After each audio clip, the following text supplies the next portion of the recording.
Good afternoon. Yeah, it's afternoon, right? We're right now having the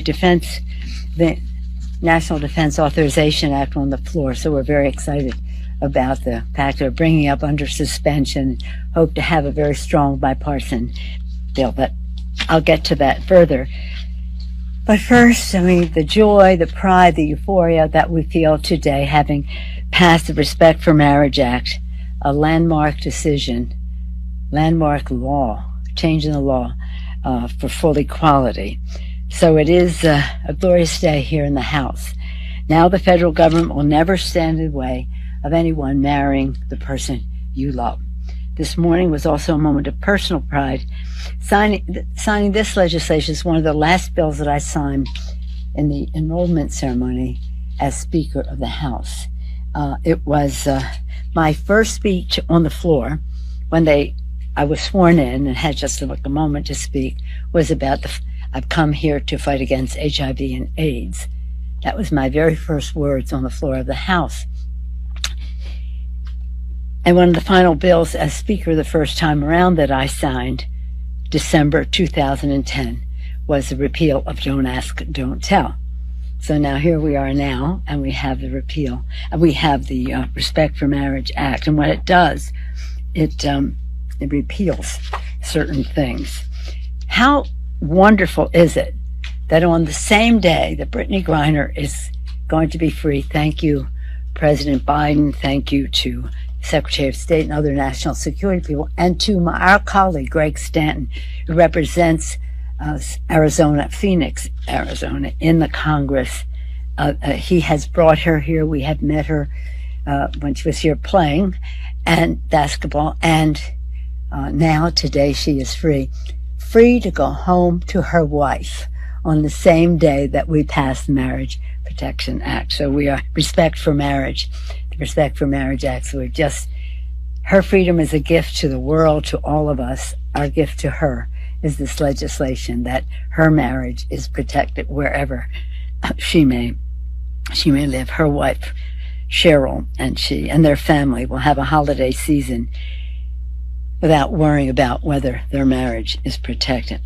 Again, we commend President Biden, our colleague, Greg Stanton, as well as the Secretary of State and the others. And I saw on my way over to speak on the floor on the defense bill that Paul Whelan has said that the president made the right decision in getting her to be free, as we're all committed to his freedom as soon as possible. So we have the National Defense Authorization Act on the floor. As I said to you, it's going to be very strongly bipartisan. There's so many initiatives in there that support our workforce, our men and women in uniform and their families. And so we're urging a strong Democratic vote in that regard. The number is higher, and so there's some reluctance about a higher defense bill, but our needs are greater, and many of the needs of our men and women in uniform are where we have increased our funding in the bill. I salute the Chairman, Adam Smith, and Ranking Member Mike Rogers. I just commended both of them, but spoke personally with both of them to thank them for bringing this legislation to the floor. As with all legislation, we did not get everything we wanted, but we did advance, honoring our oath of office to protect and defend. This year, Democrats fought for and won key provisions in it, and I want to point those out. 4.6% pay raise for service members, strengthening the fight against sexual harassment in the military, a step forward from where we were last year, which was good. This is better. Making it easier for federal firefighters who contract certain diseases to qualify for federal workers' compensation.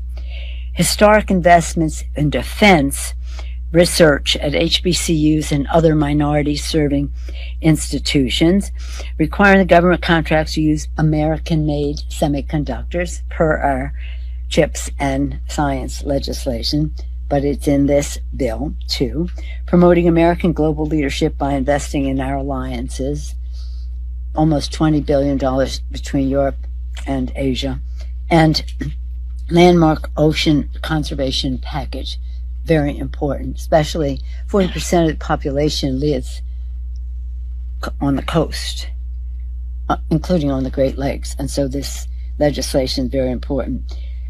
We did defeat the Republicans' extreme attack on health freedom, ensuring our troops can travel to access full services, reproductive services, including abortion, if stationed in an anti-choice state. So that was sustained in this legislation.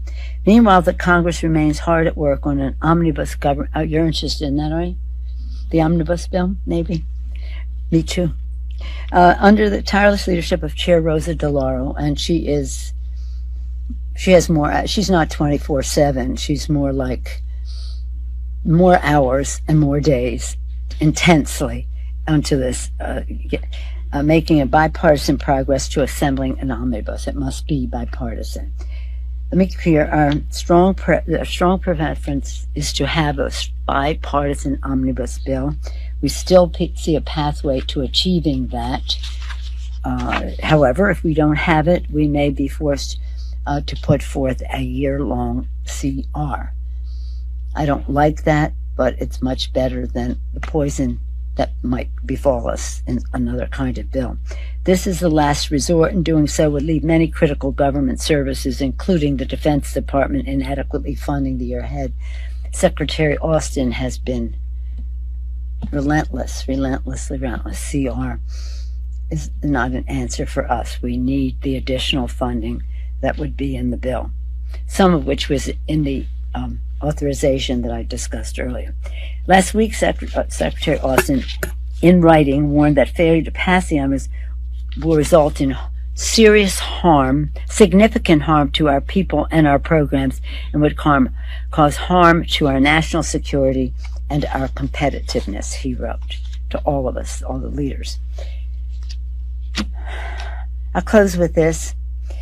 This week, we awarded the Congressional Gold Medal to our heroes of January 6, 2021. In one of our nation's darkest hours, these law enforcement officers bravely stood in the breach, stared down, and ensured our republic survived that day. We remain grateful for their service and sacrifice, defending not only our Capitol, our Congress, but our Constitution. All of us take the oath of office to preserve, protect, and defend the Constitution, which is the bedrock of our democracy. That's what they did that day. Clearly, honoring the sacred oath is not a priority shared by our former president. Any questions? You got first last time. You think you're going to be first this time? Yes, sir. Madam Speaker, a number of Republicans have issued statements today, grateful Brittany Griner's returning, but being pretty unequivocal they're concerned Paul Whelan wasn't part of the exchange. Yeah, Saying well, he should have been part of the exchange. Do you have any concern about that? well, he himself has said the president did the right thing. Paul Whelan, he himself said the president did the right thing.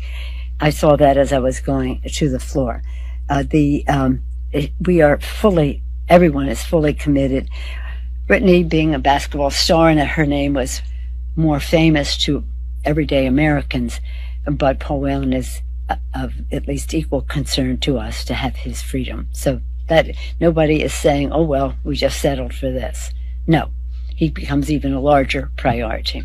Madam Speaker, Madam Speaker. Okay, go ahead. Follow up on that.